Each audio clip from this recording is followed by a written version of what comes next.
Hello माझ्या लाडक्या बहिणींनो आणि लाडक्या ताईंनो, मुख्यमंत्री माझी लाडकी बहीण योजनेचा 17वा हप्ता म्हणजेच नोव्हेंबर महिन्याचा हप्ता कधी भेटतो, कोणाला भेटतो याची उत्सुकता, आतुरता आणि उत्कंठा महाराष्ट्रातील सर्वच बहिणींना लागलेली असेल.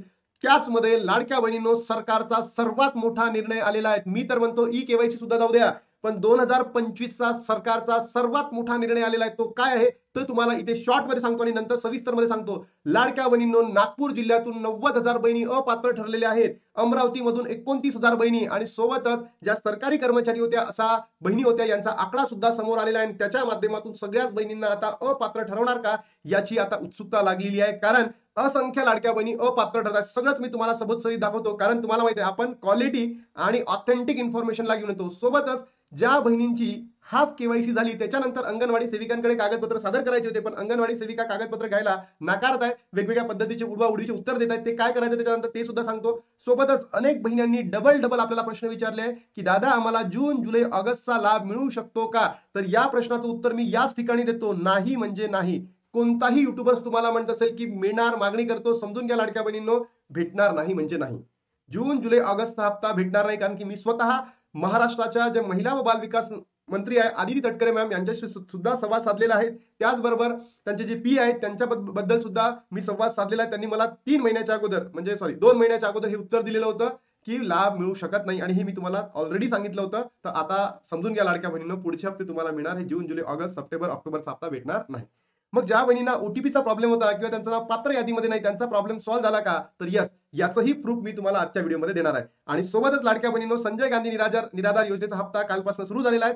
सरकारी कर्मचाऱ्यांवर कारवाई करणार आहेत आणि 17वा हप्ता कधी भेटतो सगळंच मी तुम्हाला व्हिडिओच्या माध्यमातून सांगतो. तर व्हिडिओला शेवटपर्यंत नक्की बघा, सगळंच असणार आहे. बघा लाडक्या बहिणींनो, हा व्हिडिओ मी ऑलरेडी बनवलेला आहे लोकसत्ताचा, की त्या मुख्यमंत्र्यांच्या 95,000 लाडक्या बहिणी संकटात. आता बहिणी म्हणतात देवाभाऊ आम्हाला न्याय द्या, आणि या 95,000 बहिणी अपात्र ठरलेल्या आहेत वेगवेगळ्या कारणांमुळे. पण कारण जर बघितले तर कारण आहेच नाही. सरकार म्हणतं निकषामध्ये नाही, निकषामध्ये या बहिणी नाही, पण या संपूर्ण बहिणी निकषामध्ये असून सुद्धा त्यांना अपात्र ठरवण्यात आलाय. म्हणून लाडक्या बहिणीनो, तुमचंही नाव यामध्ये असू शकतं का, म्हणून तुम्ही योग्य ती ई केवायसी केली की नाही ते बघणं गरजेचं आहे. कारण की काही युट्यूब मध्ये सांगितलं होतं होईच्या जागी नाही करा, नाहीच्या जागी होय करा, बरोबर. आणि जिथे एका घरामध्ये 2 फॅमिली मेंबर आहे, इथे सुद्धा तुम्ही जर कमी जास्त केलं असेल ना तर समजून घ्या. म्हणून मी तुम्हाला सांगत होतो नेहमी खरं बोलायचं किंवा जी खरी माहिती आहे ती द्यायची होती. पण काही हरकत नाही लाडक्या बहिणींनो, सगळं सांगतोय तुम्हाला, काय होईल काय नाही सगळं सांगतोय. बघा, मी पूर्ण न्यूज दाखवत नाही. आता बघा, ती होती लोकसत्ताची, दुसरी आहे टाइम्स नाऊ मराठीची न्यूज आहे. लाडकी बहीण योजना बिग अपडेट, आता लाडक्या बहिणींची खैर नाही. सरकार एक अनेक पैसा वसूल करणार. म्हणजेच काय, ज्या बहिणींनी चुकीच्या पद्धतीने सरकारी योजनांचा फायदा घेतला, म्हणजे मुख्यमंत्री माझी लाडक्या बहिणीचा फायदा घेतला, त्यांच्याकडनं आता पैसा वसूल केला जाणार आहे. तर मुख्यमंत्री माझी लाडकी बहीण योजनेसंदर्भातली सर्वात महत्वाची अपडेट समोर आलेली आहे. राज्यातील महिलांना आर्थिक सहाय्य उपलब्ध करून देणाऱ्या योजनेअंतर्गत झालेला मोठा गैरप्रकार आता समोर येऊ लागलेला आहे. ई केवायसी प्रक्रियेदरम्यान धक्कादायक माहिती उघड झालेली आहे. पार्श्वभूमीवर सरकारने आता कठोर भूमिका घेणार आहे. सरकारी निधी लाटणाऱ्या लाडक्या बहिणींकडून एक अनेक पैसा वसूल केला जाणार आहे. बघा लाडक्या बहिणींनो, महाराष्ट्र सरकारने विधानसभा निवडणुकीपूर्वी सुरू केलेली मुख्यमंत्री माझी लाडकी बहीण योजना आर्थिक सहाय्य योजनेत मोठा गैरप्रकार समोर आलेला आहे. आर्थिकदृष्ट्या दुर्बल महिलांना दर महिन्याला 1,500 रुपये आर्थिक मदत देण्यासाठी ही योजना सुरू करण्यात आली होती. त्याच्यामध्ये 21 ते 65 वर्ष वयोगटातील महिलांना लाभ दिला होता. 2.5 लाखाच्या खाली उत्पन्न असलेल्या बहिणींना याचा लाभ भेटत होता. आणि याच्यामध्येच तुम्ही जर बघितलं असेल तर ई केवायसी प्रक्रिया हे कडक पाऊल सरकारने उचललेलं होतं. आणि इथे बघा, आता तुम्हाला सर्वात महत्वाची अपडेट दिसेल. सरकारी लाडक्या बहिणींनी सरकारला लावला चुना.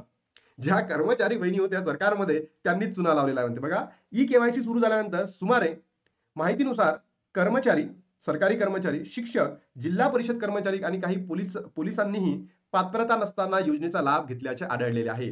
केवळ पगारदार वर्गातूनच अंदाजे 5,000 सरकारी कर्मचारी आणि 3,000 शिक्षकांनी योजनेचा लाभ घेतल्याचा समोर आलेला आहे. म्हणजे 8,000 हा नंबर आहे लाडक्या बहिणींनो. 8,000 जे सरकारी कर्मचारी असून यांनी लाभ घेतला होता. याचा अर्थ सरकारी लाडक्या बहिणींनी सरकारला चुना लावलेला आहे. म्हणजेच काय, याचं असं म्हणणं आहे की या 8,000 बहिणींकडनं पैसा तर वसूल केला जाईलच, त्याचबरोबर यांचं जे प्रमोशन आहे ते सुद्धा थांबवलं जाणार आहे. म्हणून मी तुम्हाला नेहमी म्हणतो लाडक्या बहिणींनो, जो तुम्ही ई केवायसीचा फॉर्म भरला असेल ते योग्य जर असेल तरच पुढे जा, है की नाही. निवडणुकीच्या काळातील गोंधळाचा फायदा घेऊन उत्पन्न ओलांडलेल्या जवळपास 5 लाख महिलांनी योजनेतून पैसे लाटले आहेत.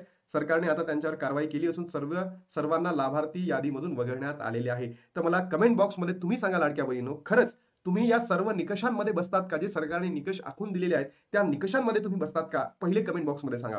कारण अन्यथा कारवाई होऊ शकते. नंतर आहे, एक अनेक पैसा वसूल करणार, पगारवाढही रोखणार, म्हणजे त्यांचं जे वेतनवाढ आहे ते सुद्धा रोखणार आहे. महिला व बालविकास विभागाकडून संबंधित विभागांना याबाबत पत्रे पाठवली जात आहेत.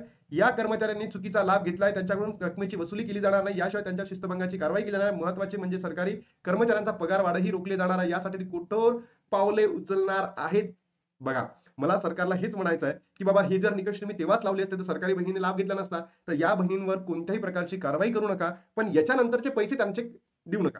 त्यांचा लाभ बंद करा. सरळ त्यांचा लाभ काय करा? बंद करा. त्यांच्यावर कोणतीही कारवाई करू नका. कारण त्या सुद्धा महिलाच आहे आणि तुमच्या सिस्टीममध्ये काम करत आहे. तुम्हीच चुकीचे निकष, तुम्हीच चुकीच्या पद्धतीने जेव्हा निवडणूक होती तेव्हा काहीच लावलं नाही, सरसकट लाभ दिला. आता तो त्यांच्याकडनं काढून घेऊ नका. त्यांना भलेही त्यांचा लाभ बंद करा, त्यांचा पगारवाढ रोखू नका, त्यांना सगळं जसं तसं ते चालू द्या. फक्त त्यांचा जो 1500 रुपयाचा लाभ आहे तो बंद करा आणि ज्या बहिणींना खरंच गरज आहे त्या बहिणींना तुम्ही वगळू नका. कारण तुम्ही कालचीच न्यूज आहे, नागपूरमध्ये 95,000 बहिणींना अपात्र केलं. सोबत आता 29,000 अमरावतीची न्यूज तुम्हाला दाखवतो. बरोबर, या पात्र आहेत त्यांना खरंच लाभ द्या, ही मागणी आहे. योजनेअंतर्गत 2.5 कोटीपैकी 1,30,00,000 महिलांची ई-केवायसी पूर्ण झाली आहे. 1 कोटीपेक्षा जास्त महिलांची ई-केवायसी अद्याप बाकी आहे. यासाठी सरकारने 31 डिसेंबरला मुदतवाढ दिलेली आहे. बघा, आता लाडक्या बहिणींनो, अजून तुम्हाला TV9 ची बातमी दाखवतोय. बरोबर, लाडकी बहीण योजना, लाडक्या बहिणींवर घोंगावताय नवं संकट. 29,000 महिला, मुख्यमंत्री माझी लाडकी बहीण योजनेची ई-केवायसीची मुदत 31 डिसेंबर वाढलेली आहे. पण अमरावती जिल्ह्यातून 29,000हून अधिक महिला तांत्रिक तपासणीत अपात्र ठरलेल्या आहे. आता हे फक्त नागपूर आणि अमरावतीसाठी नसणार आहे, तर हे संपूर्ण महाराष्ट्रामध्ये असणार आहे लाडक्या बहिणींनो, संपूर्ण महाराष्ट्रामध्ये. तर म्हणून तुम्ही कमेंट बॉक्समध्ये सांगा की तुम्ही सरकारी निकषमध्ये बसता का? जे सरकारने निकष आणून दिले त्या निकषामध्ये बसतात का? अन्यथा तुमचाही लाभ या ठिकाणी बंद होऊ शकतो. म्हणून कमेंट करा, तुमच्या प्रतिक्रिया काय आहेत? की फक्त निवडणूक आली, सरकार तेव्हा जागृत होतं आणि निवडणुकीनंतर पुन्हा सरकार आपल्याकडून पैसे घेतील का? हे सगळं या ठिकाणी समजून घेणं अत्यंत गरजेचं आहे. ज्या ज्या बहिणींची ई-केवायसी झालेली नाहीये त्या बहिणींनी ई-केवायसी लवकरात लवकर करून घ्या, अन्यथा पुढेही इश्यू शकतो. बघा, अमरावती जिल्ह्यातील हजारो बहिणी संकटात. मात्र लाडकी बहीण योजनेअंतर्गत अमरावतीमधून एक मोठी अपडेट समोर आलेली आहे. अमरावती जिल्ह्यातील मुख्यमंत्री माझी लाडकी बहीण योजनेतील 29,106 महिला संकटात सापडलेल्या आहेत आणि यांच्या माध्यमातून या ज्या बहिणी आहेत या अपात्र आहेत. पण मी सांगतोय, सरकार हे चुकीच्या पद्धतीने पडताळणी करत आहेत आणि या बहिणींना काय करताय? अपात्र ठरत आहे. सगळ्या निकषांमध्ये बसून सुद्धा या 29,000, नागपूरमधल्या 95, अशा पुण्यामध्ये, मुंबईमधले, ठाणेमध्ये, पालघरमधल्या, महाराष्ट्रातील संपूर्ण जिल्ह्यातील महिला अपात्र ठरवतील, जसं जून, जुलै, ऑगस्ट महिन्यामध्ये ठरवले आहेत. तर लाडक्या बहिणींनो, तुम्ही कमेंट करणं या ठिकाणी अत्यंत गरजेचं आहे. तुमच्या प्रतिक्रिया नोंदवणं गरजेचं आहे. कारण जेव्हा सरकार बघतील तेव्हा त्यांना समजेल की ज्या ठिकाणी क्वालिटी आणि ऑथेंटिक माहिती दिली जाते तिथे महिलांचा जो सपोर्ट असतो तो किती मोठ्या प्रमाणात असतो, तुम्ही दाखवून देणं गरजेचं आहे. त्याच नंतर लाडक्या बहिणींनो, जे सगळे प्रश्न होते हे आता सुटले का? तर आदित्यताई तटकरेंनी याबद्दल सविस्तर माहिती दिली आहे की जर अंगणवाडी सेविकांकडे कागदपत्र घेत नसेल तर तुम्ही 2-3 दिवस थांबा. आपल्या ऑनलाईन सुद्धा अपडेट होणार आहे. ऑनलाईनला अपलोडचं ऑप्शन येणार आहे, तेव्हा तुम्ही त्या ठिकाणी करू शकता. ज्या बहिणींना पती नाही आहे, वडील नाही आहे, यांच्याकडे डॉक्युमेंट असतील तर एक काय करा, अंगणवाडी सेविकांकडे जा किंवा जिल्हा व महिला बाल विकास विभागाकडे भेट द्या. नाहीच झालं तर 2 दिवस वेट करा, ऑनलाईन होईल. ओटीपी येत नाही तर अशा बहिणींनी काय करायचं आहे? कंटिन्युअसली प्रक्रिया करून पाहायची आहे. कारण मी स्वतः केली आहे लाडक्या बहिणींनो. काही बहिणींचे मेसेजेस आले होते, मी जसा नंबर दिलेला होता तर त्यांच्या माध्यमातून आपण केलं तर त्यांचं झालं. पात्र यादीमध्ये नाही आहेत यांनी सुद्धा अशाच पद्धतीचं करून बघा. अजूनही तुम्हाला असेच एरर असेल तर कमेंट बॉक्समध्ये सांगा. आणि ज्या बहिणींकडे मोबाईल नाही त्यांनी मोबाईल न घेता फक्त सिम कार्ड घ्या आणि आधार लिंक करून घ्या. त्याला 7 दिवसाचा वेळ लागतो. तुमची सगळी प्रोसेस झाली का मग तुम्हाला लागेल तुमचा मोबाईल होईल आणि सगळंच होईल. तर बघा लाडक्या बहिणींनो, मी तुमच्या सगळ्याच प्रश्नांची या ठिकाणी उत्तर दिलेले आहेत. सरकारचा निर्णय सुद्धा सांगितलाय. सरकार आता सरकारी कर्मचाऱ्यांवर आणि ज्या बहिणी पात्र आहेत त्यांना सुद्धा अपात्र करणार आहे का, हा प्रश्न उठलेला आहे. म्हणून लाडक्या बहिणींनो, तुमच्या प्रतिक्रिया नक्की कमेंट बॉक्समध्ये सांगा. आता थांबतो आणि भेटतो तुम्हाला नवीन व्हिडिओमध्ये. तोपर्यंत जय हिंद, जय महाराष्ट्र, जय श्रीराम.